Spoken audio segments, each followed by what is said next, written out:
Hello everyone, स्वागत है आप सभी का आपके अपने यूट्यूब चैनल वी मैथ्स पर। तो आज हमारा कौन सा चैप्टर शुरू हो रहा है? आज हमारा चैप्टर नंबर 6 क्वाड्रेटिक इक्वेशन बेटा चैप्टर रहेगा हमारा, जो हम शुरू करने जा रहे हैं। ठीक है, तो क्वाड्रेटिक इक्वेशन, इसके बाद हम लोग जो पढ़ेंगे वो होगा कॉम्प्लेक्स नंबर्स। ठीक है, तो कॉम्प्लेक्स नंबर्स से पहले कई देखिए क्या होता है, क्वाड्रेटिक इक्वेशन ना चैप्टर आपका जरूर है 9th-10th में आ जाता है, लेकिन यहाँ पे टच करने का इसलिए मेरा मेन मकसद क्या है कि मैं आपको पहले क्वाड्रेटिक इक्वेशन पढ़ाऊं, कि कॉम्प्लेक्स पे जाने से पहले हमें एटलीस्ट रियल सिचुएशंस तो सारी पता हो ना, कि रियल नंबर्स पे कैसे कैसे इक्वेशंस काम कर रही हैं। ठीक है, तो क्वाड्रेटिक इक्वेशन चैप्टर आज हम लोग पढ़ने जा रहे हैं। इसमें हम क्या क्या पढ़ेंगे वो सारी चीज़ें डिस्कस कर लेते हैं। क्वाड्रेटिक इक्वेशन जो है मैं बिल्कुल आपको जीरो से उठाऊंगा। मैं ये मान के चलूंगा आपको क्वाड्रेटिक इक्वेशन का ABCD भी नहीं आता। ठीक है, तो बिल्कुल शुरू से उठाएंगे और इसके क्या क्या वेरियस एस्पेक्ट्स हो सकते हैं, कैसे कैसे हमें इन चीज़ों को देखना चाहिए, वो सारी चीज़ हम देखते हुए चलेंगे। तो मैं यहाँ कहाँ से उठाऊंगा, आप देखिए खुद देखेंगे मैं कहाँ से उठाता हूँ इस चैप्टर को। मैं इस चैप्टर को उठाता हूँ पॉलिनोमियल फंक्शन से। आप कहोगे सर फंक्शन से लगता है आपको ज़्यादा ही प्यार है। आप क्या कहोगे? सर हमें लगता है कि शायद आपको फंक्शन से ज़्यादा ही प्यार है। तो मैं कहूँगा हाँ भाई, फंक्शन के ऊपर ही तो मैथ्स टिका हुआ है। सारा मैथ्स जो है वो फंक्शन के ऊपर ही टिका हुआ है। आगे चल के जब हम लोग 11th-12th का सिलेबस पूरा कर चुके होंगे, जब हम ग्रेजुएशन पढ़ेंगे या हम लोग मास्टर्स लेवल का पढ़ेंगे, BSc और MSc का जब भी हम मैथ्स पढ़ेंगे, तो वहाँ पे देखिए प्योर मैथ्स होता है। तो प्योर मैथ्स किस पे डिपेंड होता है? सारा ही प्योर मैथ ना फंक्शन के ऊपर डिपेंड होता है। जिसने फंक्शंस अच्छे से नहीं पढ़ा वो प्योर मैथ कभी नहीं पढ़ पाता। वो क्या करता है वहाँ पे जाके, मोस्टली देखिए यूनिवर्सिटी एग्जाम्स में हम लोग क्या करते हैं कि थ्योरम्स पढ़ी, 5-6 थ्योरम पढ़ ली सर, वो रट्टे मार लिए उनके, पेपर में जाके 2 दिन पहले रट्टा मारा, अगले दिन पेपर में जाके लिख दी, पास हो गए भाई। किसी के 85% है, किसी के 80, किसी के 90% है। ठीक है, प्रोफेसर्स भी बता देते हैं ये वाली चीज़ें कर लो, ये अच्छी है, या ये क्वेश्चन आ सकता है, या आप लोग 10 ईयर उठा लेते हो, ये क्वेश्चन आया था पिछले साल, इस बार भी ये आ जाएगा, तो वहाँ पे रट लेते हो। तो वो चीज़ें भी देखिए, जब कराऊंगा ना आपको बहुत मजा आ जाएगा। जब BSc और MSc का मैथ्स पढ़ेंगे ना, आप कहोगे सर ऐसा मैथ्स मतलब मैं उस टाइम क्यों नहीं सोच पाता, या मैं क्यों नहीं सोच पाती हूँ कि ये मैथ्स इतना ईजी होता है। ठीक, तो ऐसा नहीं है कि BSc और MSc वाला मुश्किल होता, लेकिन उसका बेस बनाने के लिए फंक्शंस, सेट्स, रिलेशंस, फंक्शंस, ये चैप्टर्स ऐसे हैं ना जो उसका पूरा बेसिक बनाएंगे। पूरा जो कैलकुलस वाला पोर्शन होता है वो बेस बनाता है भाई आपका। ठीक है, तो यहाँ पे भी क्वाड्रेटिक इक्वेशन को कहाँ से उठाऊंगा? पॉलिनोमियल फंक्शन से उठाऊंगा। आपने अगर फंक्शंस वाली वीडियोस अच्छे से देखी हैं तो आप आराम से बता सकते हो सर मैं जानता हूँ पॉलिनोमियल फंक्शन क्या होता है। मैंने पूछा क्या होता है बताओ भाई पॉलिनोमियल फंक्शन, आप बोलोगे सर कोई भी फंक्शन f(x) जो है वो अगर इस टाइप का हो जाए ना, an x की power n plus an-1 x की पावर n-1, फिर सर चलते चलते an-2 x की पावर n-2, और ये सर जाते जाते a1x प्लस a0। ये जो होता है ना सर, इस शक्ल में जो भी होगा, इस फॉर्म में जो भी होगा, शक्ल कह लीजिए आप, फॉर्म कह लीजिए, इस फॉर्म में मेरा सर जो भी होगा ना वो मेरा पॉलिनोमियल फंक्शन कहलाएगा सर। ठीक है, मैंने मान लिया। ठीक है भाई, बिल्कुल सही कह रहे हो आप, पॉलिनोमियल फंक्शंस की नॉलेज आपको अच्छे से है। अब यहाँ पे देखिए एक चीज मैं आपको बढ़िया अच्छे से बताना चाहता हूँ। आप ये देखिए x की मैक्सिमम पावर क्या है? x की मैक्सिमम पावर क्या है? आप कहोगे सर x की मैक्सिमम पावर n है। आपने देख लिया x की पावर कितनी मैक्सिमम, आप कहोगे सर x की पावर n है। तो n x की ऐसी सबसे बड़ी पावर, x की सबसे जो बड़ी पावर होती है उसका कोफिशिएंट, इसका कोफिशिएंट क्या हो जाएगा यहाँ पे? आप कहोगे सर an जो है इसका कोफिशिएंट है। तो इस an के बारे में थोड़ी सी चर्चा कर लेते हैं। हम लोग क्या कर लेते हैं, इस an के बारे में, जो कोफिशिएंट है ना बेटा, इसके बारे में थोड़ी सी चर्चा कर लेते हैं हम लोग।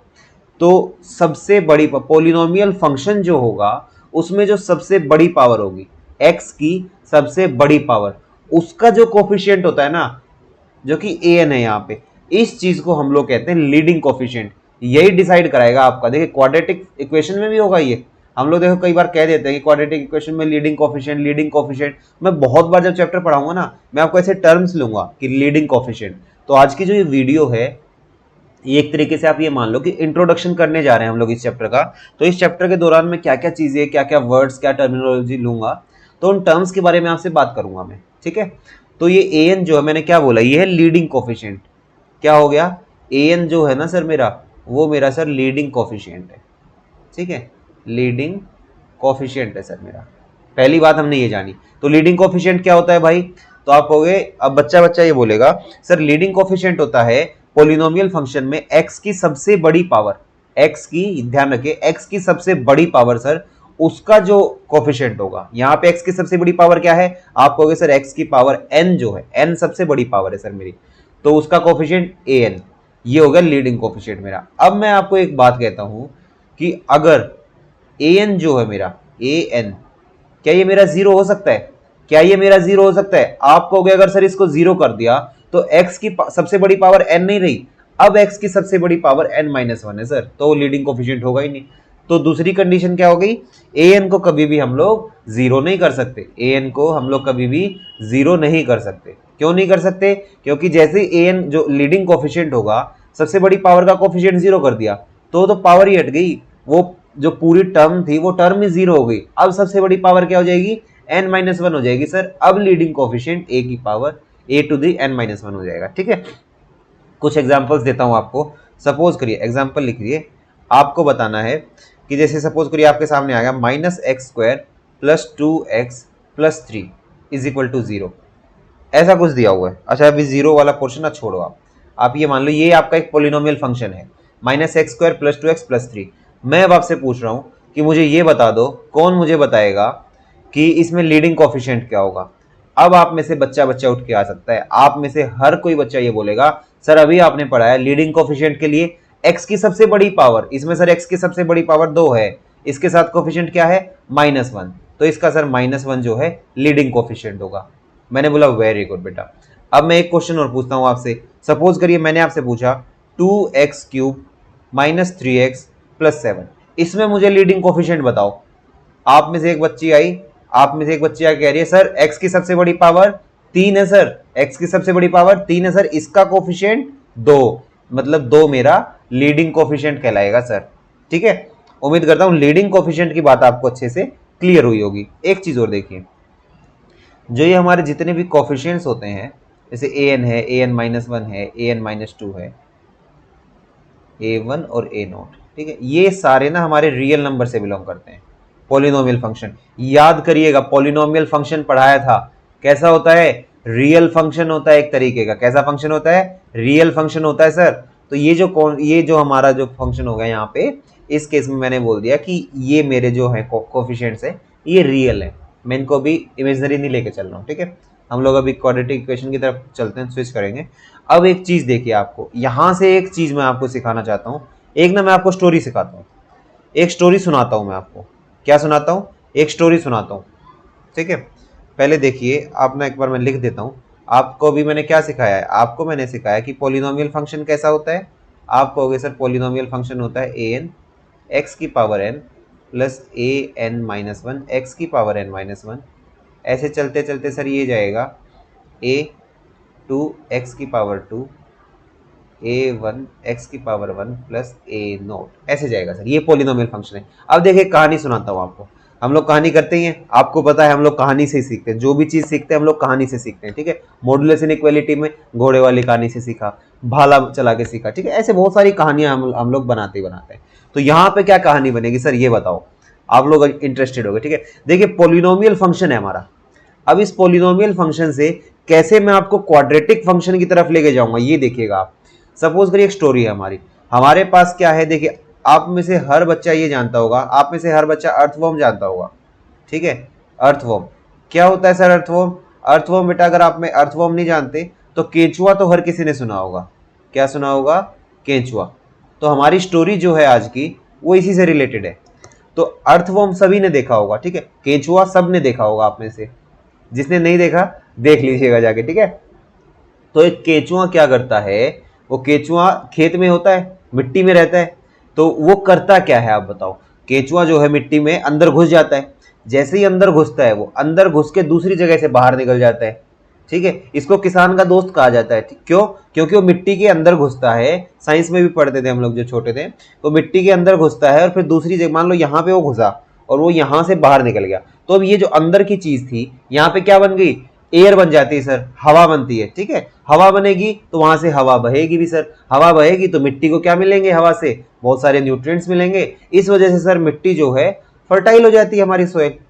ये हो गया। अब ये तो था एक समझाने का आपको छोटा सा, लेकिन ये अर्थवर्म सर मेरा कहाँ काम आया यहाँ पे, मेरा सर मैथमेटिक्स के अंदर क्या काम आया इस अर्थवर्म का। मैं कह रहा हूं देखिए, अर्थवर्म कहाँ रहता है, खेत में रहता है सर। कहाँ रहता है बेटा, खेत में रहता है सर। खेत में कौन होता है? किसान होता है सर। तो किसान देखिए वहां पे हल चलाता है, आजकल तो ट्रैक्टर्स होते हैं, ठीक है, खेत को जोतता है अपना जब भी, या फावड़ा मारता है वहां पे, तो वो क्या करता है? फावड़ा मारता है, तो भाई एक आधा फावड़ा केचुए पे भी लग जाता होगा, केचुए पे लग जाएगा तो बीच से टूट जाएगा। बीच से मान लो ये केचुआ था, इसके ऊपर किसान ने हल चला दिया या फावड़ा मार दिया, मारा तो ये बीच से टूट जाएगा, बीच से कट जाएगा, ये टूट जाएगा तो छोड़िए, कट जाएगा बीच से, ठीक है, बीच से कट गया। अब केचुए में खासियत क्या होती है ना, जैसे ही वो बीच से कटता है इसके दो हिस्से हो जाते हैं, और दो हिस्से होंगे तो दोनों हिस्से जिंदा होते हैं, दोनों हिस्से जिंदा होंगे, वो दोनों तरीके से चलेगा, फिर वो दो बन गए एक तरीके से। जैसे ही वो उस दो में से भी एक और जगह मार दिया कट, तो अब वो वहां से भी कट गया, लेकिन वहां उसके तीन हिस्से हो गए, वो फिर भी चलता रहता है भाई, जिंदा होता है। ये चीज याद रखनी है आपको। तो इसी चीज को यहां से रिलेट करके देखो आप, मैंने क्या बोला, मैं किसान हूं, ठीक है, मैंने पूरे फंक्शन में ना, ये मेरा खेत है, या मैं इसको केचुआ मानता हूं, ये पूरा पॉलिनोमियल फंक्शन जो है मेरा केचुए की तरह है, ठीक है। मैंने यहाँ पे इस पे फावड़ा मारा, जैसे ही मैंने फावड़ा मारा तो मेरे पास क्या निकल के आ गया, तो मेरे पास एक बच गया ए नोट। आगे का केचुआ अलग रह जाएगा, पीछे का अलग रह जाएगा सर, लेकिन दोनों जिंदा हैं, दोनों जिंदा है, मतलब ए नोट भी अभी अपनी एग्जिस्टेंस रख रहा है यहाँ पे, ठीक है। तो आपका पी एक्स की वैल्यू क्या होगी, ये एक पॉलिनोमियल फंक्शन है, ठीक। अब मैं कह रहा हूं नहीं, सपोज करो मैंने फावड़ा यहां मारा था, जैसे ही मैंने फावड़ा यहां मारा था, फिर मेरा फंक्शन कैसा हो जाएगा, मेरा फंक्शन सर a1x हो जाएगा, ये हो गया सर मेरा फंक्शन, ठीक है। फिर एक बच्ची आगे कहती है सर मैंने ना फावड़ा यहां मार दिया, जैसे ही आपने यहां फावड़ा मारा आपका फंक्शन कैसा हो जाएगा, आप कहोगे sir a2x² plus a1x plus a note, ये हो जाएगा सर। तो इसका मतलब सर जहां पे भी फावड़ा मारूंगा वहां से दो फंक्शन अलग हो जाएंगे। स्टोरी देखिए कैसे लिंक हुई है अपनी, केंचुए वाली स्टोरी कैसे लिंक हुई है। इसका मतलब सर जहां पे फावड़ा मारा वहीं से अलग हो जाएगा सर, वहीं से अलग होके दोनों जिंदा होंगे सर, मतलब दोनों ही एक अलग अलग फंक्शन हो जाएंगे। अब जैसे यहां मारा था ए नोट के आगे, तो ए नोट अलग पॉलिनोमियल फंक्शन है सर, बाकी का अलग पॉलिनोमियल फंक्शन, दोनों एग्जिस्ट करेंगे सर, बिल्कुल करेंगे, ठीक है। तो अब ये देखिए आपने एक फावड़ा मारा ए नोट बना, दो टर्म्स के आगे फावड़ा मारा तो आपका a1x बना, तीन के आगे मारा तो a2x² प्लस। अब इनकी ना थोड़ी शक्ल सुधार लेते हैं, क्या करते हैं, इनकी थोड़ी शक्ल सुधार लेते हैं सर, मेरे को ना बड़ी अजीब सी लग रही है। एक बच्चे ने बोला कि सर मेरे को ना इनकी शक्ल बड़ी अजीब सी लग रही है, इनकी शक्ल थोड़ी सी सुधार लेते हैं। मैं बोला बिल्कुल सुधारो बेटा, इसको सपोज करो उसने लिख दिया a, ठीक है। इसी चीज को देखिए हम लोग क्या कहते हैं, इसी को तो हम कांस्टेंट फंक्शन पढ़ते थे, इसी को तो हम क्या पढ़ते थे, कांस्टेंट फंक्शन, ठीक है। शक्ल सुधारते उसने लिखा सर मैं ये वन मेरे को पसंद नहीं आ रहा, मैं इसको ना ए एक्स लिख देती हूँ सर, ए एक्स। इसी चीज को बेटा लीनियर फंक्शन पढ़ते थे, याद हो तो अगर आपको, ठीक है। इसकी शक्ल सुधारते हुए बच्ची ने बोला sir a² plus bx plus c की फॉर्म लिख दो सर, तो ये मेरा क्या हो जाता है, यही मेरा क्वाड्रेटिक फंक्शन होता है सर। क्या होता है, इसको मैं बोलता हूं क्वाड्रेटिक फंक्शन। तो अब आप देखिए हम कैसे पॉलिनोमियल फंक्शन से क्वाड्रेटिक फंक्शन पे मैं आपको लेके आ गया हूं, ठीक है। मैंने क्या बोला है, आप बस बने रहिए, आपको बिल्कुल ऐसे लेके आऊंगा ना, बिल्कुल एक एक ट्रांजिशन में लेके आऊंगा, आप ये कहोगे सर मजा आ गया। आप क्या कहोगे कि सर मजा आ गया। ऐसे कोई ट्रांजिशन फेज में हमें नहीं लेके आया कि बिल्कुल एक एक सीढ़ी चढ़ाते हुए लेके आ रहा है। मैंने अभी आपको क्या किया, पॉलिनोमियल फंक्शन से क्वाड्रेटिक फंक्शन पे आपको लेके आ गया हूं, ठीक है। उम्मीद करता हूं ये अर्थवर्म, ये केंचुए वाली स्टोरी आपको याद रहेगी। कभी भी पॉलिनोमियल फंक्शन को बीच से क्या करो, काट दो, अलग से दो पॉलिनोमियल फंक्शन निकल के आ जाते हैं, ठीक है। अब आगे की बात चलती है हमारी, आगे हमारा क्या आ जाता है, नेक्स्ट हमारा है क्वाड्रेटिक फंक्शन। देखिए सबने देख लिया भाई, ठीक है, सब अच्छे से देख लेंगे, अपने नोट्स भी बनाते रहो साथ साथ। ये मेरा क्वाड्रेटिक फंक्शन बन गया sir ax² plus bx plus c की फॉर्म में, ये मेरा फंक्शन है। इक्वेशन पे अभी भी नहीं आया हूं मैं, ठीक है, इक्वेशन पे भी आपको लेके चलूंगा। इक्वेशन क्या होगी देखो सुन लो आप, इक्वेशन क्या होगी, जब भी मेरा क्वाड्रेटिक फंक्शन इक्वल टू 0 डाल दो सर, इक्वेट कर दो सर इसको किसी कांस्टेंट से, जरूरी नहीं सिर्फ 0 से करोगे आप, इसको सर किसी भी कांस्टेंट से इक्वेट करवा दो सर, मेरी इक्वेशन बन गई। इक्वेशन मतलब इक्वालिटी, मतलब इक्वेट करना है सर मुझे, ठीक है। तो वहां पे और पूरा पॉलिनोमियल्स जो है, आप एक चीज और सुन लीजिए भाई, जिसको पॉलिनोमियल्स की नॉलेज नहीं है ज्यादा, जिसको ज्यादा पॉलिनोमियल्स की नॉलेज नहीं है कि सर डिग्री क्या होती है, टर्म्स क्या होते हैं, डिग्री के आधार पर सर कांस्टेंट कैसे लिख रहे हो आप, लीनियर लिख रहे हो, क्वाड्रेटिक लिख रहे हो, क्यूबिक आता है, बाई क्वाड्रेटिक आता है, ठीक है, क्विंटिक आता है उसके बाद, ऐसे ही मोनोमियल क्या होता है, बाइनोमियल, ट्राइनोमियल, ये सब जो चीजें होती हैं सर, पॉलिनोमियल्स का आपको कंप्लीट चैप्टर पढ़ा रखा है मैंने, प्लेलिस्ट में चले जाइए, वहां पे पॉलिनोमियल्स के नाम से चैप्टर मिलेगा, वो देख लीजिएगा अगर आपको उतना बेसिक नहीं आ रहा है अभी तो, ठीक है।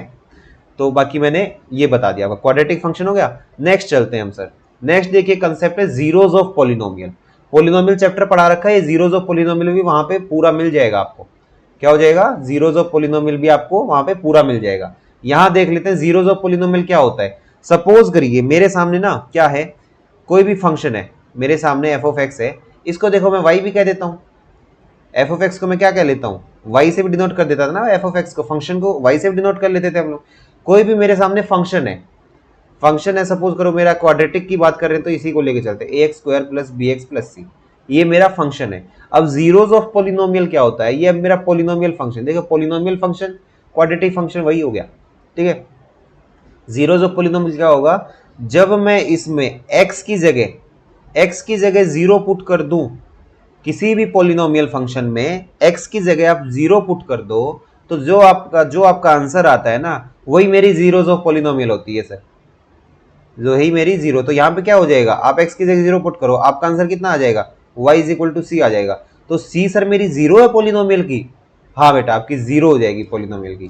तो मैंने क्या बोला आपके लिए, आप ये देखो कि मेरा जो fx की वैल्यू जीरो रखेंगे, देखो एक छोटी सी मैंने स्टेटमेंट थोड़ी सी चेंज कर दी आपकी, ध्यान से सुनो। मैंने क्या बोला आपको? जीरो ही रखवा दिया मैंने आपको। तो मैं ये बता रहा हूं आपको कि जीरो ऑफ पॉलिनोमियल, ध्यान से सुनिए, दोबारा बताता हूं आपको, थोड़ा सा उल्टा हो गया था। कोई भी मेरा पॉलिनोमियल है, उस पॉलिनोमियल में x की वैल्यू जो होगी, जो इस पूरे पॉलिनोमियल को जीरो बना दे, क्या कर दे? जो पूरे fx को जीरो बना दे, x की ऐसी वैल्यू जो पूरे fx को जीरो बना दे, वो मेरी जीरोस ऑफ पॉलिनोमियल होगी। सपोज करिए मैंने लिख दिया एक्स स्क्वायर माइनस में 3x प्लस 2, ये मेरा पॉलिनोमियल है, इसकी जीरो क्या होगी? तो आपने मान लो x इक्वल टू 1 रखा, तो आपका क्या बन जाएगा? 1 माइनस 3 प्लस 2, ये तो सर जीरो बन गया। इसका मतलब सर ये मेरी क्या है? ये मेरी सर वो है, जीरो है। हाँ, x इक्वल टू 1 आपका जीरोस ऑफ पॉलिनोमियल है। सर x इक्वल टू 2 रख के देखा तो 2 का स्क्वायर 4 माइनस 3 दूनी 6 प्लस 2, ये भी सर जीरो दे रहा है मेरे को, तो ये भी जीरो है, ये हो गया जीरो। अब यहाँ पे एक चीज आपको दिखाता हूं मैं, जीरोस में और रूट्स में क्या दोनों सेम होते हैं सर? क्या दोनों सेम होते हैं? देखिए अक्सर हम क्या गलती करते हैं, हम जीरोस को और रूट्स को दोनों को ही हम इक्वल मान लेते हैं। देखो हालांकि इक्वल ही होते हैं, लेकिन उनमें कुछ ना कुछ एक बेसिक डिफरेंस होता है, वो डिफरेंस जान लीजिए आप। तो जीरोस और क्या हो गए, मतलब सर जीरो और रूट्स अलग अलग है। देखो जीरोस और रूट्स निकालने का तरीका बेटा सेम है, लेकिन अब जीरोस और रूट्स जो है अलग अलग टर्म्स होती है बेटा। जीरोस कहां निकलती है? जीरोस मेरी फंक्शन की निकलती है सर। जीरो कहां निकलती है? जब मैं फंक्शंस की निकालूंगा। और रूट्स क्या होंगे सर? रूट्स इक्वेशन के निकलेंगे बेटा। जीरोस फंक्शन की निकलेगी, जैसे यहाँ x square minus 3x plus 2 कर दिया। अब इसी चीज को मैं ऐसे लिख देता, x square minus 3x plus 2 equal to 0। अब क्या आता? अब सर मतलब x की वैल्यू जो 1 और 2 है, ये मेरे रूट्स है सर। यहां पे बेटा आपके रूट्स हैं, लेकिन यहां क्या था? यहां तो सर ये फंक्शन है सर एक, यहां तो fx के बराबर है सर, ये फंक्शन है। इसका मतलब ये मेरे जीरोज हैं सर, ये मेरे जीरोज हैं। तो उम्मीद करता हूं जीरोज और इसमें रूट्स में आपको फर्क समझ आया होगा। जीरो कहां निकलेगी? फंक्शन की निकलेगी। रूट्स किसके निकलेंगे? इक्वेशन के निकलेंगे सर, ठीक है। क्या होता है जीरोज? जीरो सर x की ऐसी वैल्यूज जो मैं इक्वेशन में पुट कर दूं या फंक्शन में पुट कर दूं, तो मेरा फंक्शन जीरो हो जाए सर, ठीक है। ये हो गया जीरोस ऑफ पॉलिनोमियल। अब आगे चलते हैं हम लोग। एक चीज मैं आपको यहाँ पे और डिस्कस करना चाहता हूँ आपसे, एक चीज और है जो मैं डिस्कस करना चाहता हूँ, ठीक है। काफी इंपॉर्टेंट है, अच्छे से समझिएगा इस चीज को, काफी इंपॉर्टेंट है, अच्छे से आपको समझना है। सपोज करिए मैंने आपको ये बोला कि मेरे पास ना क्यूबिक पॉलिनोमियल है। मैंने आपको क्या बोला? मेरे पास एक क्यूबिक पॉलिनोमियल है सर, मेरे पास क्यूबिक पॉलिनोमियल मतलब सर इसकी डिग्री 3 होगी, ये आप जानते होंगे, ठीक है। नहीं जानते पॉलिनोमियल वाला चैप्टर एक बार पढ़ लीजिए, एडवाइस मान लीजिए मेरी, ठीक है। क्यूबिक पॉलिनोमियल जिसकी डिग्री 3 है।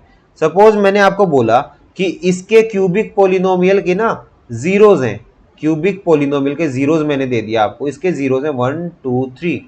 तो क्या आप मुझे क्यूबिक पॉलिनोमियल बता सकते हो? मुझे बता सकते हो पॉलिनोमियल क्या होगा? तो एक बच्चे ने मेरे सामने लिख दिया f x equal to sir x minus 1 x minus 2 और x-3 ये होगा सर। ठीक है, अब एक बच्ची जो कि बहुत ही होशियार है वो कह रही क्या सर हमेशा यही होगा, क्या सर हमेशा यही होगा फंक्शन अगर उसके जीरोस 1 2 3 है? तो मैं कहूंगा नहीं बेटा, हमेशा जरूरी नहीं है, ये हो सकता है। मैंने क्या जवाब दिया, देखिए मैं क्या जवाब दे रहा हूं, ये जो है हो सकता है लेकिन हमेशा नहीं होगा, हमेशा नहीं होगा। क्यों? ये हो सकता है कि x-1 x-2 x-3 यही मेरा फंक्शन हो। देखिए इसको अगर सोल्व करूंगा मैं तो x की क्यूब आ जाएगी मेरे सामने। इसको सपोज करो मैं सोल्व करके भी लिख देता हूं आपके लिए। इसको उस बच्चे ने जिसने लिखा मेरे सामने तो उसने क्या किया सर x क्यूब, उसके बाद माइनस में 6x² प्लस 11x-6, ये मेरा पोलिनोमियल फंक्शन होगा सर। किसी ने ऐसा बताया था, तो मैं बच्ची को क्या बताया, मैंने बताया कि ये हो सकता है कि आप सही लिखे हो लेकिन हर बार जरूरी नहीं कि हर केस में यही मेरा पोलिनोमियल होगा जो ऐसी जीरोस दे रहा होगा। क्यों सर ऐसा क्या है? अब मैंने उसको बताया कि ऐसा इसलिए हो रहा है बेटा कि इसके आगे जो है ना, इसके आगे एक कांस्टेंट और आएगा a, इसके आगे एक कांस्टेंट और आएगा a। क्यों? क्योंकि जैसे ही मुझे जीरोस मिली, हम कौन होते हैं भाई, सीधा जीरोस बता दे कि x-1 x-2 x-3 होगा।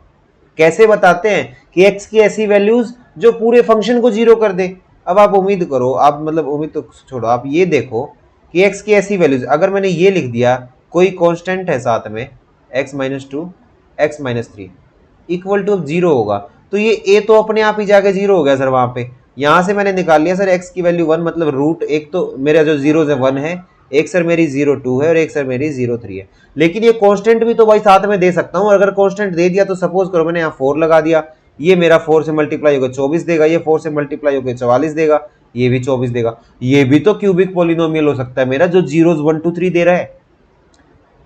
समझिए ध्यान से, ये भी तो मेरा हो सकता है सर। एक कांस्टेंट इसलिए हमेशा साथ में लगाओ जब वो पोलिनोमियल फंक्शन की बात कर रहा है आपको। उसने क्यूबिक इक्वेशन तो आपको नहीं बोली। एग्जामिनर ने, देखे एग्जामिनर कहां पलटता है, एग्जामिनर हमेशा कहां पलटता है, पेपर में ऐसा क्वेश्चन आ जाए, एक ऑप्शन हो x-1 x-2 x-3, दूसरे ऑप्शन में साथ में कांस्टेंट लगा रखा हो, हम बहुत ही जल्दबाजी में क्या लगाएंगे, -1 -2 -3 वाला लगा के आगे बढ़ जाएंगे। लेकिन एग्जामिनर आपके साथ कहां खेला कि भाई साथ में कांस्टेंट भी तो आ सकता है। वो क्यों आ सकता है उसका एग्जाम्पल मैंने आपको दे दिया। तो जब भी क्यूबिक इक्वेशन दे तो मेरे रूट्स अगर 1 2 3 होंगे सर, तो मेरी इक्वेशन जो बनेगी x-1 x-2 x-3 equal to 0 ही बनेगी सर। वहां पे a क्यों नहीं आया सर? क्योंकि इक्वल टू 0 जैसे ही गया तो a तो ऑटोमेटिकली 0 हो गया, मेरा कांस्टेंट तो ऑटोमेटिकली 0 कर देगा ना उधर जाके। ठीक है, तो कभी भी पॉलिनोमियल दे दे तो आपको हमेशा a कांस्टेंट साथ में लगाना होगा। तो सर फिर अब बच्ची के मन में डाउट आया, एक बच्ची के मन में क्या डाउट आया, देखिए मैं आपके सारे डाउट्स कंसीडर करके चलता हूं। मैं बस ये मान के चलता हूं अगर मैं आपकी जगह बैठा हुआ हूं, या मैं अपने बचपन में था, या मैं अगर जब टीचिंग के लिए प्रिपरेशन कर रहा हूं, या मेरे को एग्जाम देना है कोई, ठीक है, या मेरे को जेई मेंस देना है, कुछ भी देना है, अगर एडवांस देना है, ठीक है, तो मेरे मन में क्या ख्याल आया जब मैंने इन चीजों को पढ़ा, मेरे मन में क्या क्या डाउट्स आए, वो सारे डाउट्स मैं क्लियर करके चलता हूं। अब देखिए एक बच्चे के मन में क्या डाउट आया, एक बच्चे के मन में क्या डाउट है, सर अगर जीरोस दे दे 1 2 3 तो आपने तो बता दिया कि एक कांस्टेंट लगा के चलो, साथ में a लगा के चलोगे आप x-1 x-2 x-3 तो a कहां से मिलेगा सर मेरे को, a की वैल्यू कहां से लेके आऊं? तो उसके लिए एग्जामिनर आपको क्वेश्चन में कुछ ना कुछ ऐसा हेल्प देगा, कुछ ना कुछ ऐसी हेल्प करेगा, कोई भी स्टेटमेंट ऐसी देगा जहां से आप a तक पहुंच सकते हो। ठीक है, a तक आप पहुंच सकते हो। तो ये चीज मैं उम्मीद करता हूं आपसे अच्छे से समझे होगे आप। अब नेक्स्ट क्या चीज आती है हमारी, नेक्स्ट देखते हैं हम लोग।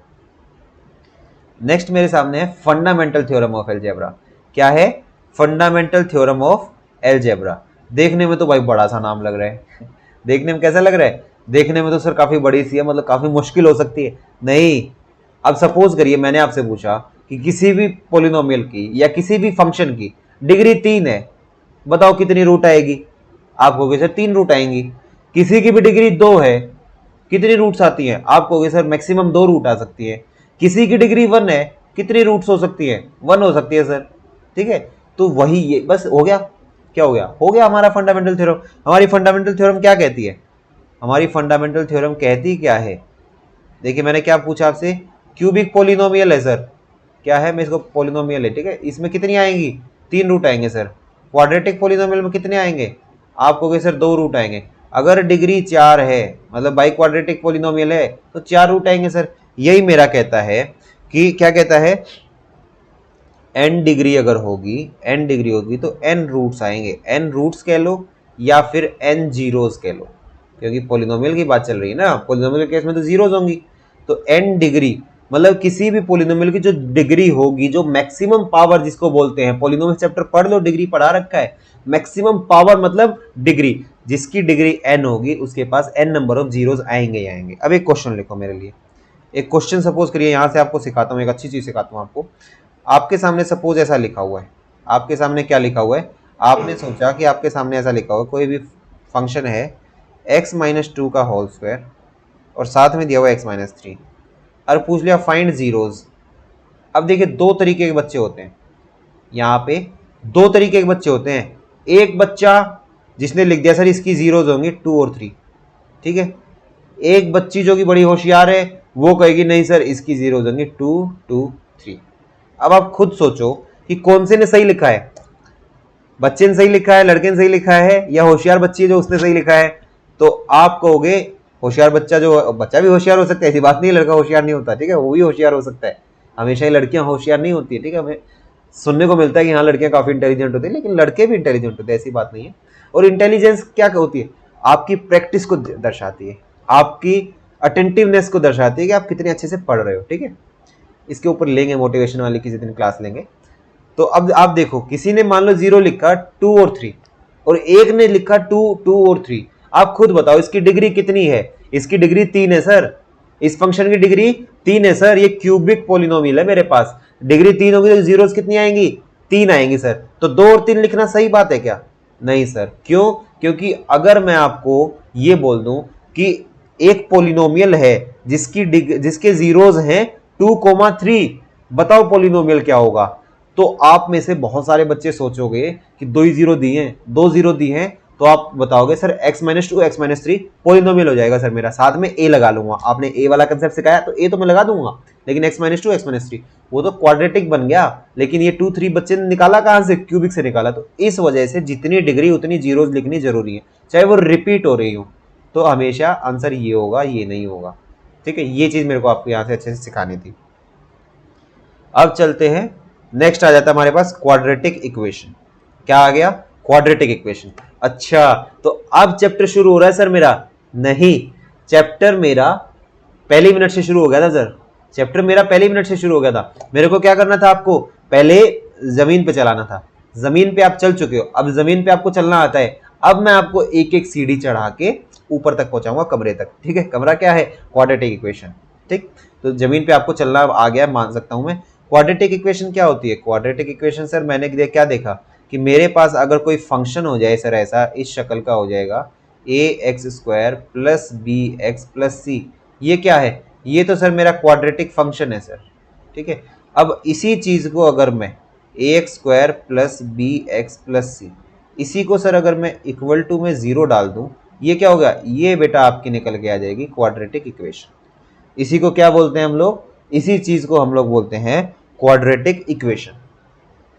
क्वाड्रेटिक फंक्शन क्या किया था, केचुए को जैसे फावड़ा मारता है ना किसान, केचुए फावड़ा लग जाता है, ऐसे ही सर पोलिनोमियल फंक्शन पे फावड़ा मारा, कट गया सर। कहां फावड़ा मारा, जहां से डिग्री 2 शुरू हो रही है, डिग्री 2 शुरू हो रही है। A x square plus b x plus c equal to 0 लगाएंगे sir. X square plus b x plus c जब तक है, अभी तक सर ये फंक्शन है, फंक्शन है तो सर इसकी जीरोस निकल सकती हैं, रूट्स नहीं होते, वो वैल्यूज तो सेम होंगी, लेकिन उसको जीरोस बोलूंगा सर। मैं सर वी मैथ से पढ़ के आया हूं, मेरे को अच्छे से पता है कि जब भी फंक्शन होगा तो जीरोस होंगी, क्वेश्चन में जीरोस मिलेगा दिया हुआ, जब भी रूट्स दिया होगा मतलब इक्वेशन की बात हो रही होगी सर। तो quadratic function a x square plus b x plus c, equation equal to 0 होते ही सर क्वाड्रेटिक इक्वेशन होगी, ठीक है। अब बात आती है, देखिए हालांकि मैंने क्वाड्रेटिक इक्वेशन का चैप्टर भी आपको पढ़ा रखा है, लेकिन यहां पे मैं आपको थोड़ा सा लेवल ऊपर तक लेके जाऊंगा, कॉम्प्लेक्स तक मुझे जाना है। तो मैं चाहता हूं, आप वैसे पता है आप बहुत शरारती बच्चे हो, आप बता, काफी बच्चे काफी शरारती हैं। क्या करेंगे, जो सर अभी करंट में पढ़ा रहे हैं ना वो ज्यादा अच्छा पढ़ा रहे होंगे, पहले सही से अच्छे से पढ़ाया नहीं होगा, ठीक है। बहुत लोगों के मन में डाउट आता है, तो इसीलिए मैं इस चैप्टर को दोबारा शुरू कर रहा हूं, क्योंकि मुझे आपके कॉम्प्लेक्स नंबर के लिए भी क्या करना है, एक बेस बना के चलना है। क्वाड्रेटिक इक्वेशन मैंने क्या बोला, जमीन पे चल लिए, अब सीढ़ी चढ़ा रहा हूँ, पहली सीढ़ी चढ़ा रहा हूँ क्वाड्रेटिक इक्वेशन की, सीढ़ी चढ़ाया, फर्स्ट फ्लोर पे आ जाओगे, क्वाड्रेटिक इक्वेशन अच्छे से सीख चुके होगे। फिर अगली सीढ़ी चढ़ाऊंगा, अगली सीढ़ी चढ़ा के, ये क्योंकि रियल पे काम कर रहा है सर, ये रियल पे काम कर रहा है सर, ठीक है। इमेजनरी पे काम कराएंगे सर, इमेजनरी पे भी काम कराएंगे अच्छे से, ठीक है। तो फिर सेकंड फ्लोर के लिए चढ़ेंगे कॉम्प्लेक्स नंबर में। तो ये हो गया। अब यहाँ से क्या सीखेंगे, क्वाड्रेटिक इक्वेशन मैं जान गया सर, या मैं जान गई सर, ठीक है, आपके मन में आया मैं क्वाड्रेटिक इक्वेशन जान गया हूँ। नेक्स्ट क्या है सर, नेक्स्ट होता है क्वाड्रेटिक इक्वेशन को सोल्व कैसे करेंगे बेटा। क्वाड्रेटिक इक्वेशन को हम लोग सोल्व कैसे करते हैं, methods to solve quadratic equation. तो देखिए सबसे पहला मेथड आप छोटे से सीख के आए हो सर, कैसा मेथड होता है सर, सबसे पहला होता है sir splitting the middle term, splitting middle term वाला होता है सर। ये तो सर मुझे आता है, मैंने बचपन में खूब किया है। आप कहोगे सर ये तो मुझे खूब अच्छे से आता है, आपको तीनों ही आते हैं बेटा, लेकिन आज आपको असलियत दिखाऊंगा उन तीनों में से कैसे असलियत होती है सर। आप कहोगे अच्छा ये भी होता है क्या सर, ठीक है, वो चीज चलेगी आज आपके साथ। दूसरा मेथड होता है कंप्लीटिंग द होल स्क्वायर। दूसरा मेथड क्या होता है, कंप्लीटिंग द होल स्क्वायर।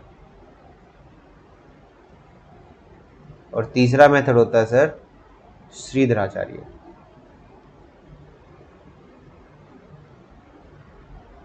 ठीक है, क्या क्या बताया मैंने आपको, तीन मेथड मैंने आपको बताए, splitting middle term, completing the whole square, Shridharacharya, ठीक है। तो इसका मतलब सर ये स्प्लिटिंग द मिडल टर्म तो सर बचपन से आता हूं करता हुआ, ये तो मुझे अच्छे से आता है सर। आप सर यहां से शुरू करो, मैं यहां से शुरू करूंगा बेटा आज, ठीक है। कहां से शुरू करूंगा, completing the whole square method से मैं आपका शुरू करने जा रहा हूं।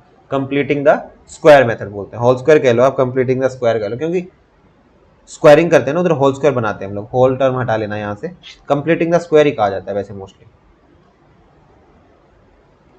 ठीक है। क्या कहा जाता है यहाँ पे, कंप्लीटिंग द स्क्वायर ही कहेंगे यहाँ पे। इसको हटा देता हूँ एक बार, तो हम आ जाते हैं कंप्लीटिंग द स्क्वायर मेथड। इसमें करते क्या है सर, सपोज करो मैंने क्या बोला आपको, आपके सामने क्या दिया हुआ है, आपके सामने क्वाड्रेटिक इक्वेशन है a x square plus b x plus c is equal to 0। ऐसी कोई क्वाड्रेटिक इक्वेशन मिल गई सर, मैंने क्या करना है यहाँ पे, देखिए ये मेथड सबसे इंपॉर्टेंट है भाई, सबसे इंपॉर्टेंट है, मतलब बहुत ज्यादा इंपॉर्टेंस है इस मेथड की।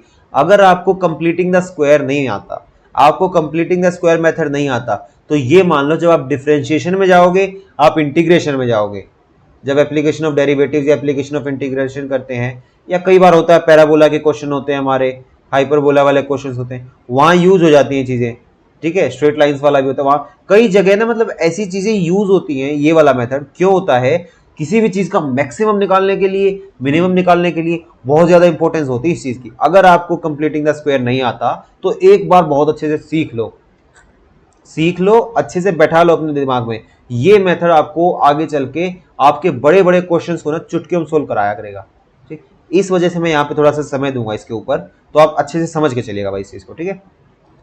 तो कंप्लीटिंग द होल स्क्वायर क्या कहता है, अब मैं क्या कहूंगा आपको, हम क्या कराते हैं, आप कहोगे सर आप स्टेप वाइज बताते हो, हमें बड़ा अच्छा मजा आता है, तो वही करेंगे। तो सबसे पहले क्या है, स्टेप नंबर 1, स्टेप नंबर 1 में आप क्या करोगे, सबसे पहले आपको क्या करना है, एक्स स्क्वायर का कोफिशिएंट 1 बना दो, एक्स स्क्वायर का कोफिशिएंट 1 बनाओ। सबसे पहला काम, एक्स स्क्वायर के कोफिशिएंट को 1 बनाओ, ठीक है, पहली चीज यहां बना लेंगे। अगले स्टेप की तरफ बढ़ता हूं मैं आपको। तो स्टेप नंबर 2 क्या करना है आपको, स्टेप नंबर 2 आप बोलोगे एक्स स्क्वायर का कोफिशिएंट जैसे ही 1 बना, अब एक्स के साथ जो होगा, एक्स के साथ जो होगा, एक्स के साथ मतलब उसका कोफिशिएंट, एक्स के साथ मतलब कि उसका कोफिशिएंट, उसका आधा कर दो, उसका हाफ करना है आपको, उसका हाफ। अब हाफ करने के बाद क्या करते हैं सर, देख लेते हैं क्या करते हैं, अभी नेक्स्ट स्लाइड में आपको दिखाता हूं। सपोज करिए मैंने क्या बताया आपको, आपको मानना है कि मेरी सर इक्वेशन कुछ इस तरीके की थी, a x square plus b x plus c is equal to 0। ये सर मेरी क्वाड्रेटिक इक्वेशन है। पहला स्टेप क्या बताया आपने, एक्स स्क्वायर का कोफिशिएंट 1 कर दो।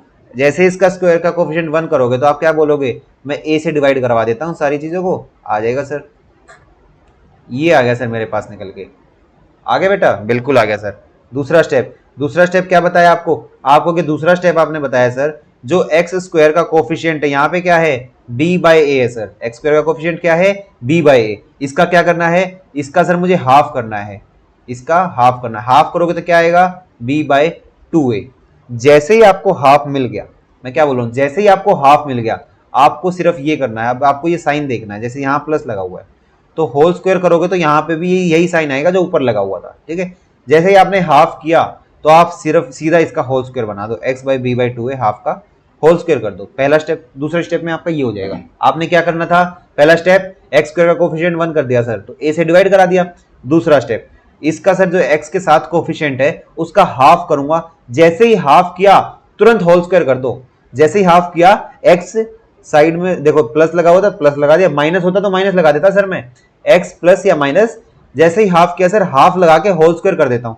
अब यहाँ पे होल स्क्वायर करते हुए आपने किया क्या है, ऐड किया है, तो इसका स्क्वायर जो है माइनस कर दो, इस b बाई टू ए का स्क्वायर जो है वो माइनस कर दो, क्योंकि आपने एक बार ऐड कर दिया ना x के अंदर, तो इसका स्क्वायर आप माइनस कर दो।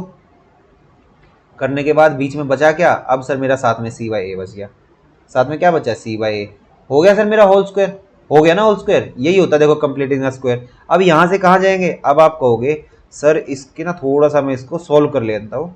एक बच्ची बोली मैं इसको सोल्व करती हूँ सर, मैं बोला बिल्कुल करो बेटा। तो उसने क्या किया, x plus b by two a उसका होल स्क्वायर। अब यहाँ पे एलसीएम ले लेती हूँ सर, इसका क्या हो जाएगा, एक ही लाइन में करूँ, चलो एक लाइन में नहीं करता हूँ, आप कई बार डाउट में आ जाए। तो ये बना b square upon 4a square plus c by a. अब आप एक चीज़ देखो, अगर मैं सिर्फ इसको सोल्व करने जाऊँ तो मैं क्या कहूँगा, एलसीएम बनेगा सर मेरा 4a स्क्वायर, ये बन गया बी स्क्वायर प्लस 4ac, ये बनेगा सर मेरे पास, क्या बनेगा, बी स्क्वायर प्लस 4ac, ये वाली टर्म जितनी है ना ये मेरी ये बन के आ जाएगी सर। जैसे ही ये बनी, अब आप कहोगे अच्छा ऐसा तो कुछ मैंने देखा हुआ है, ये होल स्क्वायर माइनस में ये टर्म क्या बनी, बी स्क्वायर प्लस,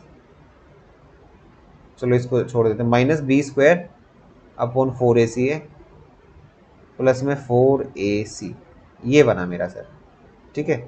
आप इस चीज़ को आराम से कह सकते हो। अब क्या आएगा, ये तो बन गया सर मेरा इक्वल टू 0। अब नेक्स्ट पे चलते हैं इसके आगे। जैसे आप इसके आगे जाओगे, ये तो सर कुछ देखा देखा सा कन्वर्ट हो रहा है सर मेरा, कैसे कन्वर्ट हो रहा है, अभी आपने बताया sir x plus b by two a बना, इसका होल स्क्वायर, इसको एक उधर ले जाता हूं सर, जैसे उधर ले गया तो बी स्क्वायर, इसको देखिए एक थोड़ा साइन गलत हो गया हमारा, यहाँ पे जब आप इसको खोलोगे ना उधर ले जाके, तो ये आपका प्लस जो है इधर बना था, तो ये एक तरीके से माइनस आ जाएगा, यहाँ पे क्या आ जाएगा, यहाँ सर मेरा माइनस आना चाहिए।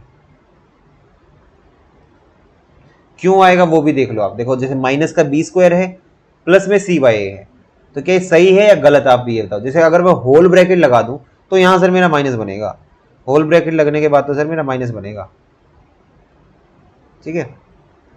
अब जैसे ही आगे आओगे आप, तो आप कहोगे sir x plus b by two a का होल स्क्वायर, तो ये सर बी स्क्वायर और ये साथ में मेरा क्या बन रहा है, ये सर मेरा साथ में बन रहा है माइनस 4ac अपॉन 4a, ये बन रहा है सर।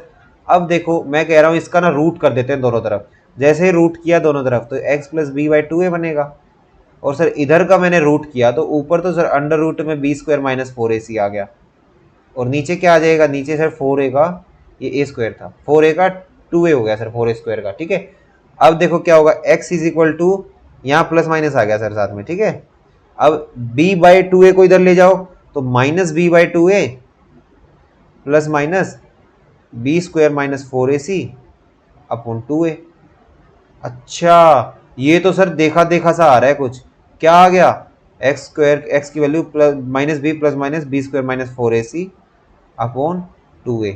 अब एक बच्ची कहेगी सर ये तो श्रीधराचार्य ही तो होता है, ये क्या होता है, आप में से एक बच्ची कहेगी अरे सर ये तो श्रीधराचार्य होता है, आप तो मुझे क्या सिखा रहे थे, कंप्लीटिंग द होल स्क्वायर। तो मैंने आपको क्या सिखाया यहाँ से, आपको अच्छा ऐसा भी होता है सर, क्या होता है, कंप्लीटिंग द होल स्क्वायर लगा के ही उसको आगे पूरा सोल्व करते चले जाओ तो आपका श्रीधराचार्य बन जाता है। मैंने आपको आज सिखा दिया, शायद आप में से आधे बच्चे नहीं जानते होंगे कि श्रीधराचार्य ऐसे भी बनता है सर। हम लोग सीधा याद किया करते थे श्रीधराचार्य लगाओ अगर हम स्प्लिट नहीं कर पा रहे हैं तो, लेकिन मैंने आपको आज क्या सिखाया, कंप्लीटिंग द होल स्क्वायर लगाओगे अगर तो एट द एंड में आते आते आप यहीं पहुंच जाते हो श्रीधराचार्य पे। अब कंप्लीटिंग द होल स्क्वायर सिखाने का क्या मतलब था, ये मकसद सिर्फ इतना था कि आप यहां तक पहुंच जाओ, कंप्लीटिंग द होल स्क्वायर में आप इस स्टेज तक पहुंच जाओ बस। ये आपने देखो होल स्क्वायर पूरा कर दिया, यहाँ पे आपने होल स्क्वायर कर दिया ना, उधर तो कांस्टेंट बच गए, सिर्फ होल स्क्वायर कर दिया, आपको ये चीज जरूर आ जानी चाहिए। ठीक है, उम्मीद करता हूँ ये चीज आपको अच्छे से आ गई होगी। अब एक चीज देखिए, अब श्रीधराचार्य फॉर्मूला क्या होता है, जब भी हमारी टर्म स्प्लिट नहीं हो रही होती तो हम क्या लगाते हैं सर, हम सीधा लगाते थे x is equal to minus b plus minus under root में d लिखते हैं इधर अपॉन 2a। अब ये d क्या होता है सर, d तो डिस्क्रिमिनेंट होता है, d की वैल्यू होती है कितनी है sir, b square minus 4ac। ये सर मेरा डिस्क्रिमिनेंट होता है, याद रखिएगा इस चीज को भी। ठीक है, अब यहाँ क्या बना था, यहाँ यही तो बना था x equal to minus b plus minus under root b square minus 4ac। अब इसको छोटा करके मैंने d लिख लिया वहां पे। ठीक है, यहाँ पे आप लिख सकते हो ऐसे, आप यहाँ लिख सकते हो, ऐसी बात नहीं आप लिख नहीं सकते, आप ये भी कह सकते हो minus b plus minus under root में बी स्क्वायर माइनस 4ac। इसी चीज को हम डिस्क्रिमिनेंट कह रहे हैं। ठीक है, तो यही मेरा श्रीधराचार्य होता है सर। अच्छा सर ठीक है, अब आगे चलते हैं। आगे देखिए, आपको मैं कुछ चीजें चाहता हूँ, मैं क्या चाह रहा हूँ, कुछ ना आपको परफेक्ट स्क्वायर बनाने हैं। मैं ये चाह रहा हूं कि आज इस वीडियो में, आज देखिए एक इंट्रोडक्टरी वीडियो एक तरीके से, आपको क्या है, आपको मैंने ये बताया पॉलिनोमियल फंक्शन से कैसे क्वाड्रेटिक तक मैं आपको लेके आया, उसके बाद सोल्व कैसे करते हैं वो चीजें बस मैं सिखाऊंगा आपको, मेथड्स टू सोल्व वाली चीजें सिखाऊंगा। बाकी चीजें हम अगली वीडियो से अच्छे से फिर पेस पकड़ेंगे हम लोग अपने ऊपर, जैसे जैसे सोल्व करते चलेंगे। ठीक है, अब मैं चाहता हूं कि आप लोग ना ये सीखो कि परफेक्ट स्क्वायर आपने ये तो देख लिया बना कैसे, कुछ प्रैक्टिस करो इसके ऊपर। ठीक है, क्योंकि अभी आपको अहमियत नहीं पता लग रही। जैसे देखिए मैंने आपको क्या करा था, मैंने आपको इनइक्वालिटीज का चैप्टर पढ़ाया था, इनइक्वालिटीज पढ़ाया, आपको लोगरिथम पढ़ाया। उस मोमेंट पे मैं कहता रहा कि बेटा अच्छे से पढ़ लो, बहुत काम आएगा फंक्शंस के अंदर, जब डोमेन रेंज निकालने जाओगे बहुत ज्यादा काम आएगा। आप में से काफी बच्चों ने लाइटली लिया, और हो सकता है कि फंक्शंस तक आते आते वो बच्चे अब देखते भी ना हो मेरी वीडियोस, क्योंकि जब फंक्शंस चैप्टर आ जाता है ना, हम लोग भागते हैं उस चीज से। आसान चैप्टर पढ़ा दो, बाकी टीचर्स की तरह आके अगर मैं भी आसान चैप्टर आपके सामने लाके परोस दूं, ये लो बेटा शॉर्टकट, ये वाला शॉर्टकट, ये वाला शॉर्टकट, आप भी एक्साइटेड रहोगे। लेकिन जब तक आपका बेस नहीं बनेगा ना, आप भूल जाओ, आप टीचर बन जाओगे। ठीक है, क्यों जरूरी होता है 11th-12th का पढ़ना, 11th-12th का पढ़ना, इतना बेस बनाना क्यों इतना जरूरी होता है कि कल को जाके आपको भी 11th-12th पढ़ानी है। अगर आप पीजीटी जा रहे हो तो आपको 9-10 तक भी पढ़ाना होगा, अगर आप टीजीटी जा रहे हो तो आपको भी तो जाके पढ़ाना है वही चीज। अगर आपको बेस क्लियर नहीं है, आपको अगर बेसिक ही क्लियर नहीं है, तो कैसे पढ़ाओगे आप। चलिए ये तो छोड़िए ना, पता है काफी समस्या हो गई आज के लिए सारी चीजें, कि बेसिक क्लियर करके आते नहीं है। शॉर्टकट्स दे दो सर, ये दे दो, शॉर्टकट्स भी मिलेंगे भाई, एग्जाम क्रैक होगा। आप खुद सोचिए, जो बच्चा मेरे से अगर शुरू से अच्छे से पढ़ रहा है, जो शुरू से अगर मेरे चैप्टर्स 1 से लेकर अभी तक पढ़ रहा है, मैं उसको साथ साथ शॉर्टकट्स भी दे रहा हूँ। ऐसा नहीं शॉर्टकट्स नहीं दे रहा, ऐसे ऐसे तरीके। मैंने एक भी बार नहीं बोला आपको मॉडुलस इनइक्वालिटी की इसकी प्रॉपर्टीज याद कर लो, क्यों, मैंने वहां पे आपको घोड़े वाला मेथड सिखाया, आपके माइंड में हमेशा की तरह फिट हो गया होगा, अब आप कभी नहीं भूलोगे उस चीज को। ठीक है, तो इसलिए एक बार सीखिए साथ साथ अच्छे से। तो मैंने आज यहाँ पे क्या बोला, ये जो कंप्लीटिंग मेथड जो है, कंप्लीटिंग द स्क्वायर वाला, बहुत ज्यादा काम आएगा आपको कैलकुलस में। फिर कह रहा हूँ, इसलिए प्रैक्टिस भी करा रहा हूँ आपको, तो अच्छे से सीखिए इसको। ऐसा नहीं है मैंने सीख लिया तो इस वीडियो को यहाँ से स्किप करके आगे बढ़ जाओ, अरे एग्जाम्पल करा रहे हो सर, कोई मतलब नहीं, सीखो, इससे बहुत चीज सीखोगे, देखना अभी। ठीक है, तो क्या बता रहा हूं मैं एग्जाम्पल्स में, देखिए एग्जाम्पल्स में मैंने आपको बोला, एक एग्जाम्पल ले लीजिए आप, सपोज करिए मैंने आपको दिया, आपको क्या करना है, होल स्क्वायर बनाना है। पहला एग्जाम्पल देता हूँ, x square plus 7x plus 6 equal to 0। क्या करो, परफेक्ट स्क्वायर बनाओ सर। क्या बनाओ, परफेक्ट स्क्वायर के पहला स्टेप, एक्स स्क्वायर का कोफिशिएंट 1 बनाना है सर, ऑलरेडी दिया हुआ है सर। दूसरा स्टेप, एक्स का जो कोफिशिएंट होगा सर एक्स के साथ, उसका आधा करूंगा, आधा करोगे तो 7/2। जैसे ही आधा किया मैं लिख दूंगा सर x प्लस 7/2 इसका होल स्क्वायर, और माइनस में 7/2 का होल स्क्वायर प्लस 6। बन गया सर, इतना ही करना है आपको, इतना ही करो, अभी इतना ही सीखो। बन गया सर होल स्क्वायर बन गया, बाकी कांस्टेंट को उधर फेंक दूंगा सर, मेरे को मतलब नहीं है। दूसरा मैंने आपको दिया 2x square plus 13x plus 5, whole square बना सकते हो, बच्ची कहेगी बिल्कुल बना सकती हूँ सर, मैंने बोला बना के दिखाओ। सबसे पहला स्टेप सर, मैं इसका कोफिशिएंट 1 करूंगी, तो 2 से मैंने सबको डिवाइड करा दिया, फिर ठीक है। दूसरा स्टेप सर, ये 13/2 है, इसका हाफ कर दूंगी तो 13/4 आ जाएगा सर, इसका मतलब बीच में प्लस ही है सर, इसका मतलब सर x प्लस 13/4 का होल स्क्वायर, और माइनस में 13/4 का होल स्क्वायर कर दूंगी सर, साथ में 5/2 तो चल ही रहा है, इक्वल टू 0 हो गया सर, कर दिया। इसका मतलब आप तो सीख गए, मैंने बिल्कुल सीख गई सर, जैसे लड़की ने बोला मैं बिल्कुल सीख गई सर। अब मैं कहता हूँ ठीक है बेटा, अगर आप सीख चुके हो तो आप इसका बना के दिखाओ, अगर आप सीख गए हो अच्छे से तो आप इसका बना दो। मैंने क्वेश्चन दे दिया उसको कि अंडर रूट में x माइनस एक्स स्क्वायर, बनाओ होल स्क्वायर। तो क्वेश्चन देखा, अंडर रूट देखा, अब उसने सर खुजलाया क्या खुजलाया, अरे सर अभी तो आपने वो सिखाया था, मैं वो सीखी हूँ। ठीक है, तो चलिए मजाक की बात है, क्योंकि थोड़ा थोड़ा हंसी मजाक होना चाहिए ताकि हमें भी लगे कि हाँ चलो अच्छे से पढ़ ले, माइंड फ्रेश रहता है उस चीज़ से। ठीक है, अगर आप मुझसे ना, मैं आपको मतलब, चलिए छोड़िए, अभी तो पॉसिबल नहीं है वो चीज़ें। अगर मेरे से कोई बच्चा अगर ऑफलाइन क्लास में पढ़ लेना, उसको ऐसे हंसा हंसा के पढ़ा सकता हूँ मैं कि मतलब सारे कंसेप्ट भी उसके दिमाग में फिट होंगे और वो बोर नहीं होगा। मेरी क्लास में कभी बच्चा बोर नहीं हो सकता, इतना मैं गारंटी लेता हूँ। मेरी क्लास का बच्चा इस तरीके से एंजॉय करता है कि सर हंसाते भी हैं, शॉर्ट्स तरीके भी सिखाते हैं, शॉर्टकट भी सिखाते हैं, सर कंसेप्ट के ऊपर भी फोकस करते हैं, प्लस बातचीत करते रहते हैं बीच में, तो बोरियत कभी फील ही नहीं होती। ठीक है, तो अब देखिए आप सब, मैंने क्या बोला, बच्ची ने जैसे ही बोला कि मैं सीख गई सर होल स्क्वायर, मैंने उसके सामने एक क्वेश्चन ऐसा पुट कर दिया, अब बनाओ बेटा। तो अब उसने दिमाग तो लगाया, अब उसने क्या बोला, उसने दिमाग तो लगाया, अब उसने बोला कि सर इसका एक्स स्क्वायर का कोफिशिएंट 1 बना लूँ, यहाँ तो -1 है सर। ठीक है, अब मैं उसको देखो एक चीज़ बोलूँगा, देखो बेटा एक चीज़ सिखाता हूँ, अंडर रूट में कभी भी ऐसा आ जाए तो इस एक्स स्क्वायर को आप मत बनाओ। देखो एक्स स्क्वायर का कोफिशिएंट आप भूल जाओ, आपका 1 यहाँ है, ऐसा नहीं 1 नहीं बनाना, 1 आपने देख लिया, 1 तो आपको करना ही पड़ेगा, 1 जैसे ही दिखा यहाँ पे 1 है, इस माइनस साइन को भूल जाओ, आप माइनस साइन को भूल जाओ, यहाँ 1 दिखा तो यहाँ कितना है, यहाँ सर मेरा 1 है, यहाँ क्या दिखा आपको, यहाँ मेरा 1 है, इसका मतलब सर अंडर रूट तो होगा ही होगा, अंडर रूट के अंदर 1, इसका आधा क्या करूंगे सर, इसका आधा 1/2 होगा। तो मैंने बोला जैसे ही आधा किया तो, और यहाँ क्या साइन है, माइनस साइन है सर, तो x माइनस हाफ का whole square, x minus half का होल स्क्वायर हो जाएगा, और साथ में क्या आएगा, माइनस साइन था तो प्लस करना पड़ेगा सर, माइनस साइन था तो प्लस करना पड़ेगा सर, हाफ का स्क्वायर हो गया सर मेरा। मतलब इतना ईजी है सर, इतना ईजी है बेटा। अब देखिए क्या ये सही लिखा है, नहीं, अब कैसे करोगे वो सीखो। ठीक है, पहली बार मैं गलत क्यों बताया, ताकि आपको अपना डाउट, एक ऐसा डाउट किया जाता है बच्चे, मैंने सिर्फ इतना तो बता दिया कि माइनस जो है साइन भूल जाओ, एक्स स्क्वायर का कोफिशिएंट 1 बनाओ, सोल्व करो। अभी तक तो मैं ऐसे सीखते थे ना सर, अगर मेरे सामने ऐसे लिखा होता सर एक्स स्क्वायर माइनस में x इक्वल टू 0, मैं क्या करती थी सर, मान लो प्लस है, मैं करता था सर यहाँ 1/2 कोफिशिएंट होगा सर, हाफ करते ही 1/2 हुआ तो सर मैं सीधा लिखता था x प्लस 1/2 का होल स्क्वायर, और माइनस करता था हाफ का स्क्वायर।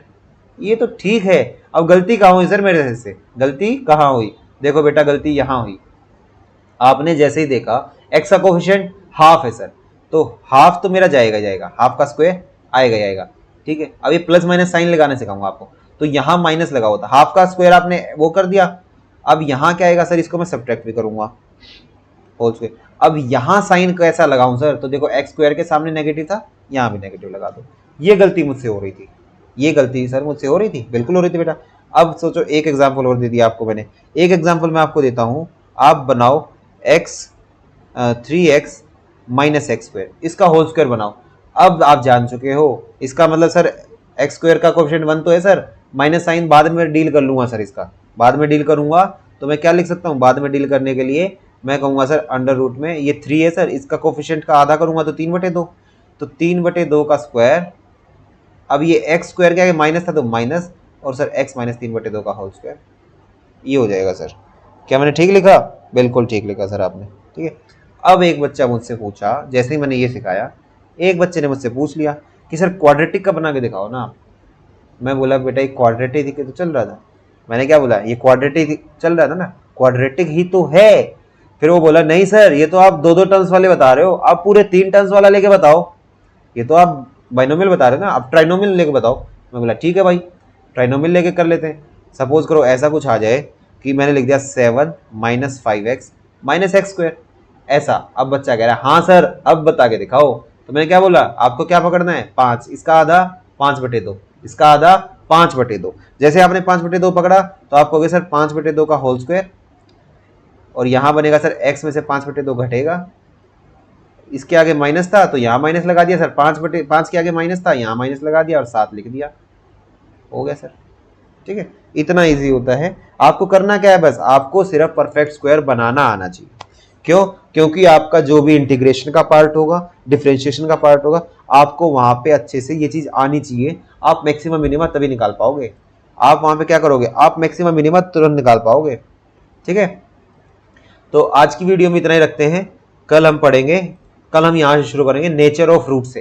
ठीक है, आज का मेरा मकसद ये था, एक इंट्रोडक्टरी क्लास थी आपकी, आपको पता लग जाए कि कैसे पॉलिनोमियल फंक्शन से क्वाड्रेटिक में आए हैं हम लोग, क्वाड्रेटिक में अगर हम लोग आए हैं तो क्या क्या मेथड्स हो सकते हैं क्वाड्रेटिक इक्वेशन को सोल्व करने के लिए। कल हम लोग पढ़ेंगे नेचर ऑफ फ्रूट्स। कल की क्लास बहुत ही इंपॉर्टेंट रहेगी बेटा। अगर कल की क्लास नहीं देखोगे तो काफी चीजें आपकी मिस होंगी। अगर कल की क्लास जिस बच्चे ने अच्छे से देखी है वो क्वाड्रेटिक इक्वेशन में कभी मार नहीं खाएगा। कल की क्लास सिखाते हुए कल की क्लास मेरी टोटली ग्राफ बेस्ड होगी। अगर आपने मॉक टेस्ट नंबर 1 का सॉल्यूशन मेरा देख लिया है, जो कि मैंने कल पोस्ट भी किया था, अगर आप देख चुके हो तो कल की जो क्लास होगी ना उसमें आप देख चुके हो ग्राफ की असली अहमियत क्या होती है। तो जो हमारी क्लास नंबर 2 रहेगी इसकी क्वाड्रेटिक इक्वेशन की, मैं कंप्लीटली ग्राफ बेस्ड पढ़ाऊंगा। वहां पे आपको सिखाऊंगा कि क्वाड्रेटिक इक्वेशन में कैसे कैसे ग्राफ बनते हैं। आपको देखिए इसकी हेल्प कहाँ होगी, जब आप पैराबोला पढ़ोगे ना वहां बहुत ज्यादा हेल्प होगी आपकी। ठीक है, तो कल की क्लास में पूरा अच्छे से देखनी पड़ेगी कल की क्लास। ठीक है, तो आज के लिए इतना ही रखेंगे। आपको कोई भी डाउट है तो कमेंट करके पूछ सकते हो, या व्हाट्सएप का भी मैंने नंबर दिया उस पर पूछ लो।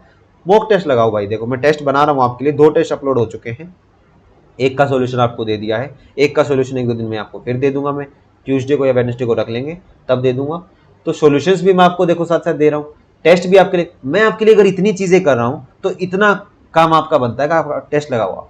ठीक है, टेस्ट नहीं लगाओगे, क्वेश्चंस की फॉर्म में आप अगर प्रैक्टिस नहीं करोगे तो आप नहीं बन पाओगे। ठीक है, टीचर नहीं बन पाओगे भाई आप। क्योंकि एक टीचर क्या होता है, उसके अंदर ना मतलब जज्बा होना चाहिए, जुनून होना चाहिए कि मुझे ये चीज करनी है। अगर ये चीज नहीं करोगे ना क्या होगा, अरे सर टाइम बहुत कम रह गया था एग्जाम के अंदर, सर एग्जाम के अंदर ना टाइम बहुत कम रह गया, क्वेश्चन तो सर मेरे को सारे आते थे। आपने सर इतने अच्छे से सिखाए हैं, इतने अच्छे से आपने सिखाए हैं कि क्वेश्चन तो मुझे सारे आते हैं, मेरे पास ना सर टाइम कम रह गया। क्या कारण था सर मेरा, इसका मतलब आप अच्छा नहीं पढ़ाते थे? नहीं, मैं चलो अच्छा पढ़ाता हूँ खराब पढ़ाता हूँ वो बात अलग है, लेकिन आपका टाइम जब कम रह गया ना इसका मतलब आपकी प्रैक्टिस कम है। प्रैक्टिस कम है मतलब आपने मॉक्स कम लगाए हैं, टेस्ट कम लगाए हैं, और उस मॉक का एनालिसिस करना बहुत जरूरी होता है। ठीक है, जैसे ही आपको टेस्ट नंबर 1 दिया 20 क्वेश्चन आए, मेरे को बहुत दुख हुआ कि आप में से एक भी बच्चा जो है 20 नंबर नहीं लेके आ पाया, पूरे 20 नहीं लेके आ पाया। हालांकि उसमें 1-2 ही क्वेश्चन थोड़ा मुश्किल था, एटलीस्ट 18 तो लेके आते। 16 नंबर उसमें 17 नंबर मैक्सिमम आया है बस। ठीक है, तो उसका एनालिसिस करो। वीडियो अगर नहीं देखी एनालिसिस वाली वो देखो अच्छे से जाके, और मैं वो टेस्ट नंबर 2 आ गया, इसका एनालिसिस में मैं दे दूंगा 1-2 दिन में, उसमें देखो उसमें अच्छा स्कोर है जबकि आप लोगों का। ठीक है, 17 या 18 समथिंग आ गया अभी तक। बाकी टेस्ट जरूर अटेम्प्ट करो आप। अगर आपको फ्री ऑफ, आपको टीचर्स आपसे पैसा लेते हैं इस टेस्ट के लिए, इन टेस्ट सीरीज के लिए आपसे पैसा लिया जाता है, और मैं आपको वो टेस्ट सीरीज भी फ्री में दे रहा हूँ। ये जो कोर्स पढ़ा रहा हूँ, इतना जो डिटेल्ड कोर्स पढ़ा रहा हूँ, आपसे तुरंत आगे 5-5 हज़ार 6-6 हज़ार रुपये का कोर्स भेज दिया जाता है। ठीक है, अगर आप उस चीज में भी अगर स्ट्रिक्टली नहीं फॉलो कर रहे हो, मैं जब आपको कह रहा हूं ना आप एक बार मेरा कंप्लीट पढ़ के तो देखो, आप ये कहोगे सर ये जो 6,000 का कोर्स लिया था ना ये, और अगर आपका मैं कंपेयर कर दूं तो आपका ऊपर है सर, आप इतना कंटेंट दे रहे हो मेरे को। ठीक है, और साथ में टेस्ट सीरीज दे रहा हूँ 6-6, आपसे 500 रुपया 1,000 रुपया 1,500 1,000 रुपया ले ले, जब एग्जाम पास आते हैं ना 1,500 1,000 रुपया ले लिया जाता है। लो भाई टेस्ट सीरीज खरीद लो, 5 टेस्ट होते हैं, कोई रेलेवेंट टेस्ट नहीं होते उसके अंदर। ठीक है, चलिए वो चीज़ें बाद में करेंगे, बाद अलग की बात है। तो आप क्या करिए, टेस्ट जरूर लगाइए साथ में, और अपने ये साथ साथ नोट्स बनाते रहिए और अच्छे से पढ़ते रहिए। आज के लिए इतना ही रखते हैं, थैंक यू वेरी मच। कल की वीडियो जरूर देखिएगा, ठीक है, ग्राफ बेस्ड रहेगी।